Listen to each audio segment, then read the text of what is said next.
Հայաստանը կարող է լքել հավաքական անվտանգության պայմանագրի կազմակերպությունը, եթե մտադրություն չունի այլևս լինել անվտանգության ապահովման այս կազմակերպության անդամ, հայտարարել է Ռուսաստանի նախագահի մամուլի քարտուղար Դմիտրի Պեսկովը։ Հիշեցնենք, Նիկոլ Փաշինյանը խորհրդարանում հայտարարեց, թե հապկում Հայաստանը աշխատանքները չի ակտիվացնելու եւ շատ գոհ կլինի, եթե հապկում որոշեն Հայաստանը հեռացնել կազմակերպությունից։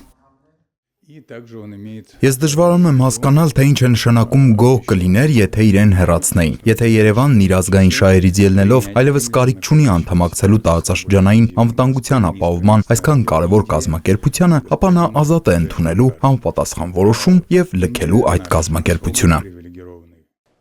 Պեսկովը միաժամանակ ընդգծել է, Մոսկվան լսել է Հայաստանի տարբեր պաշտոնյաների հայտարարությունները հապկին անդամակցության սառեցման մասին, սակայն առայժմ չի լսել կազմակերպությունից դուրս գալու պաշտոնական որոշման մասին։ Հիշեցնենք, Հայաստանը հապկի աշխատանքներին մասնակցությունը սառեցրել է դեռևս 2024 թվականի փետրվարից։ Երևանը պատճառներից մեկը համարում է կազմակերպության կողմից Հայաստանի նկատմամբ անվտանգային պարտավորությունների չկատարումը։ Պեսկովը սակայն չի սահմանափակվել միայն հապկի թեմայով։ Պուտինի մամուլի խոսնակը նաև խոսել է Հայաստանի ԵՄ անդամակցության հայտ ներկայացնելու մտադրության մասին եւ ընդգծել այդ քայլի հնարավոր հետևանքները։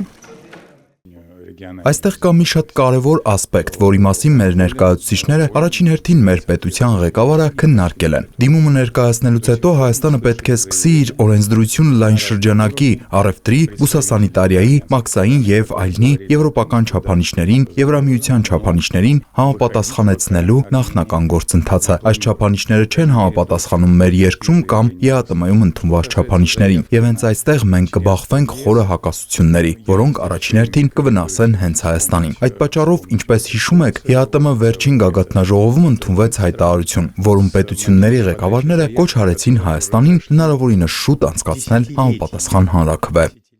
ԵՄ-ին անդամակցության գործընթացի ժամկետների մասին Պեսկովը խորհուրդ է տալիս նայել այլ երկրների փորձին։ Ինչ վերաբերում է անդամակցության դիմումին, ես միշտ խորհուրդ եմ տալիս հիշել Թուրքիայի փորձը, մի շարք այլ երկրների փորձը, որոնց կողմից դիմում ներկայացնելուց տասնամյակներ են անցել, իսկ սայլը դեռ նույն տեղում է։ Հայտարարություններ ուղղված Հայաստանին, Ռուսաստանի մեկ այլ պաշտոնյայի շուրթերից էլ այսօր հնչեցին։ Այդ երկրի փոխվարչապետն է խոսել առևտրային սահմանափակումների մասին։ Ալեքսեյ Օվերչուկը հայտարարել է, Մոսկվան պատրաստ է Երևանի հետ կառուցողական երկխոսության բուսասանիտարական վերահսկողության հարցով։ Խոսքը ոչ թե այն մասին է, թե արդյոք Հայաստանում խելքի կգան, թե ոչ, այլ այն մասին, որ բուսասանիտարական վերահսկողության պահանջները պետք է բավարարվեն, եւ բնականաբար մենք պատրաստ ենք նման կառուցողական երկխոսության, սակայն ցավոք մենք տեսնում ենք, որ հայկական կողմից որոշակի խնդիրներ կան, եւ համապատասխանաբար նման երկխոսություն ընթանում է։